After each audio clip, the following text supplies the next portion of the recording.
Do you have ancestors that immigrated to the United States? If you live in America, chances are you do. So you will want to learn how to explore the naturalization records for the United States. Today, I'm going to give you a brief overview of how to explore U.S. naturalization records to find details about your ancestors. Now, what records you have, it's all dependent upon when your ancestor naturalized. Naturalization began when the country was formed after the American Revolution in 1776. So from that time period to the present,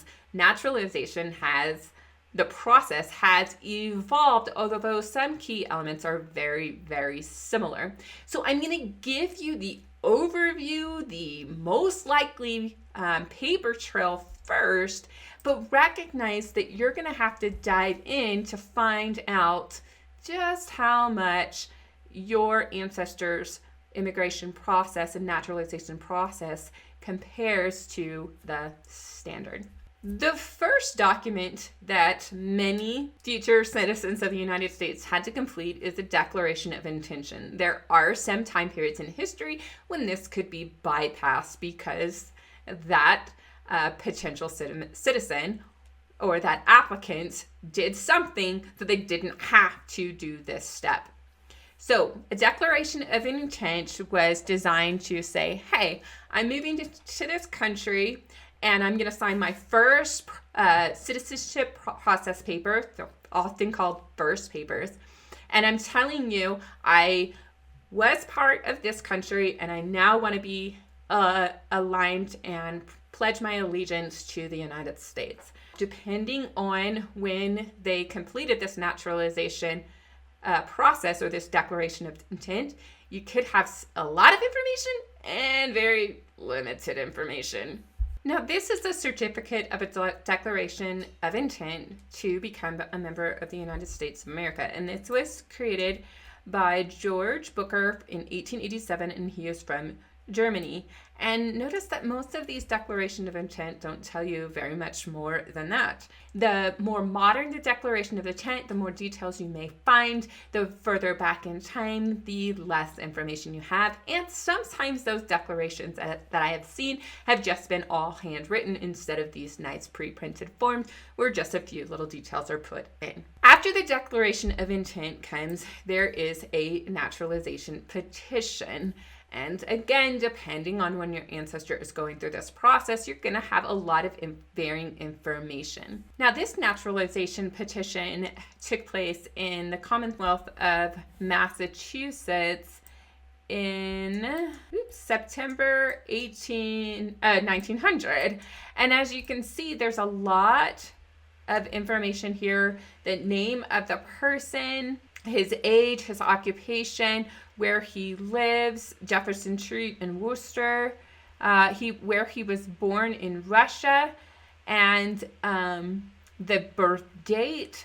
So there's lots of information, who he's resigning his allegiance to, hearing numbers, and a lot of great details. So this typically happens after a period of residency. In some cases, the standard was about 5 years. There is a time period where it was about 14 years, and that was from the late 1700s to 1802, and then it changed back to 5 years.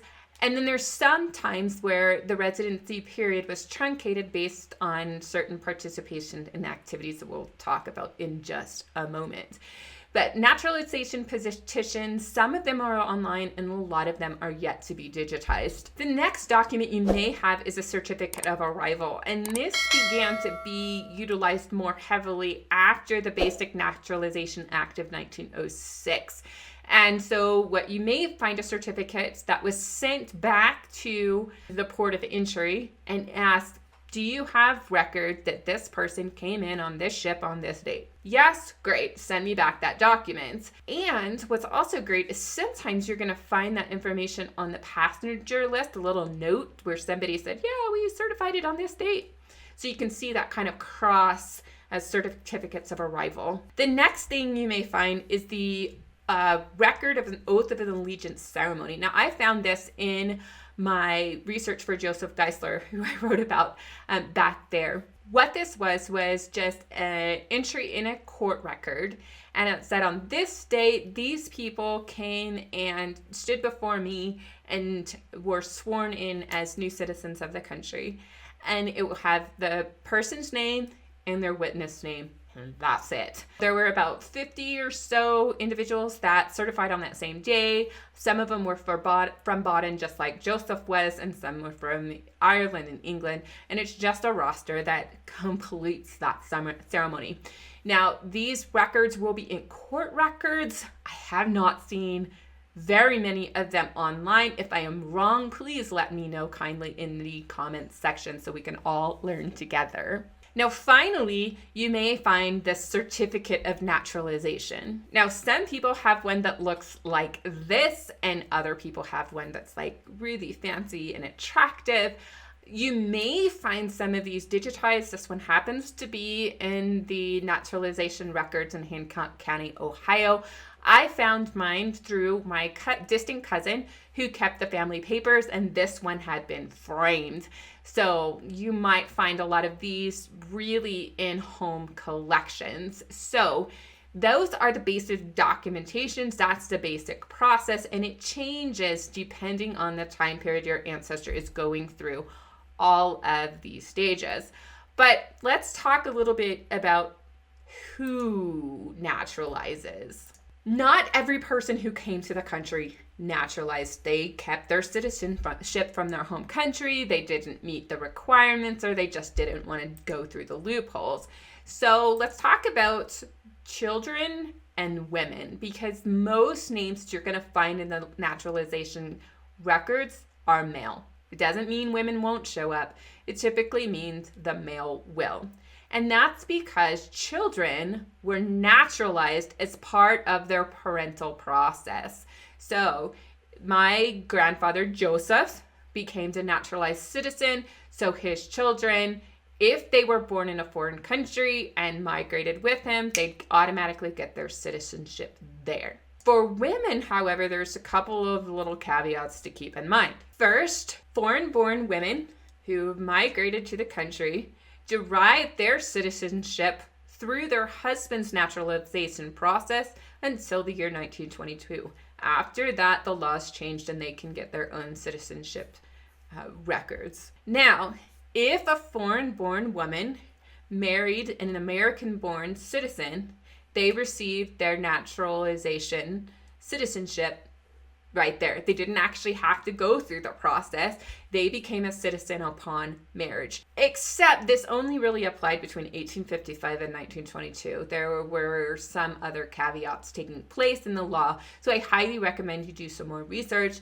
But if you have a woman who's migrating in 1858 and they're foreign born, they marry an American citizen, they're not going to be required to go through the naturalization process. I have read that women who are American born and then marry a foreign citizen, they do actually have to do some paperwork with citizenship there. So make sure you read up on the laws to try to find out when you might expect your ancestors to appear in these documentation and who is going to be the primary person. Now, the things I have seen is as the naturalization progresses through modern time, you're going to see the children's names on the petitions to demonstrate that they're all being naturalized in the same time. But as you move backwards in time, I don't see that as much, but it could just be my luck that those are the records that just didn't keep a lot of information. So don't take that as a hard and fast rule, because the one thing we've learned in genealogy research here in the United States is there is no standardization for quite a long time. So if you have an ancestor who immigrated and you think they might have gone through the naturalization process, what are you going to do in order to track down those records? Let me give you a research plan. So the first step is to question whether your ancestor naturalized or not. Some never did. Some didn't naturalize right away when they got to the country. They may have been birds of flight, if you will. They might have gone back and forth between their home country, and then many years later, after their first initial migration, they may start the process. So don't look for it right after they arrived in the United States. You may actually have to expand your range of when that took place. So that means you need to look for clues in traditional records for when they migrated and when they may have started their naturalization process or completed it. So search for places of origin, birth, arrival, length of residence information, and sometimes you might see this information in burial records, obituaries, and military records. So again, these traditional records looking for clues for when this process might have taken place. The next thing you want to do is you want to build a timeline of their life if you haven't already. Now, it's really easy to make a timeline because you can simply use Family Search and Ancestry and some other online platforms that when you start adding residence information, 1860 lived here, 1870 lived here, city directory lived here, that creates a timeline for you. And then what you're looking for is where they lived, because they may have started their naturalization process in one place and finished it in another. And even though the Hancon County collection that I was featuring a little while ago actually has several documents from several different locations, I found one from Sandusky, Oneida, New York, that threw me for a loop for a while until I realized, oh, this is a packet that's taking place. So you want to have a timeline to see where they were, to maybe they did their declaration in one place and they did their petition in another and they did their final oath of allegiance in another place. And in that other place, they may have all the records or they may be scattered throughout the country. So that's why you want to build that timeline to try to figure out where do I need to look for these records. Then I want you to look for more clues. Over on my blog, I have a whole series of documents of where you may find more clues about naturalization. To give you a sampling, sometimes newspapers will record a list of who naturalized or who completed the Declaration of Intention, and sometimes they do passenger list. Land records might have some clues, and Civil War pension records will also have that information in there. And there's some caveats with the Civil War that you want to be aware of. Sometimes a foreign-born individual who hasn't naturalized already, if they go serve in the Civil War, they don't have to do the Declaration of Intent. They don't have to do the residency requirement. They do have to do the naturalization position. So it kind of shrinks a little bit. So go and look for more clues. Once you have all the possible clues, it's time to go look for the Declaration of Intent. Go look for the petition papers of naturalization and all of those records, because you're going to know a lot of details about your ancestors to back it up with that additional proof that you may or may not find. Now, unfortunately, I keep lucking out with my ancestor, Joseph Geisler. We did see the court roster of when he completed a ceremony. We do have the certificate of naturalization, but I cannot find his Declaration of Intention. And because I don't know where he lived prior to living in Columbus, Ohio, I have the entire country to search to see if he did a Declaration of Intent somewhere else. And because most of these records are browse only, it's going to be a while before I give that a go, or I'm just going to be patient and hope that these collections get indexed and then I can do a global search in that way.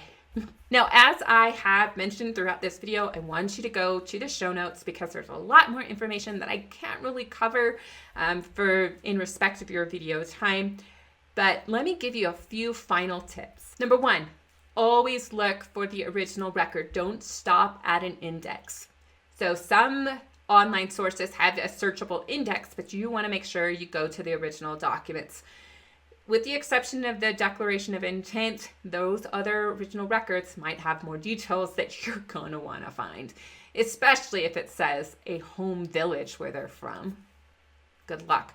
When you're looking at the records, most naturalization certificates, the petitions, and other documents are more than one page.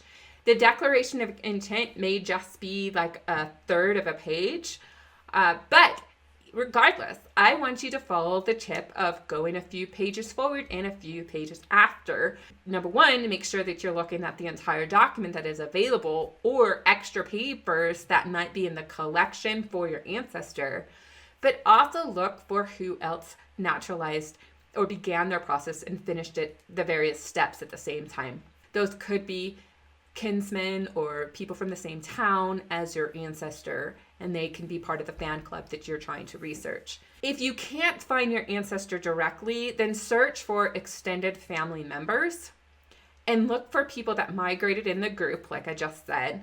Remember that sometimes the people that are naturalizing or beginning their declaration process are from the same town, or they may have been on the same ship together. So you do want to investigate everybody to leave no stone unturned. If you have other tips and tricks that you think people in the community would love to hear, that's also what the comments are for. So if you have great resources that you want to link out to, then put it there. Just don't make it to the inappropriate non-genealogy websites. If you want to learn more about how to be a better researcher, check out this playlist above. And if you're ready for something new, check out this video right here. Sandiski, or no,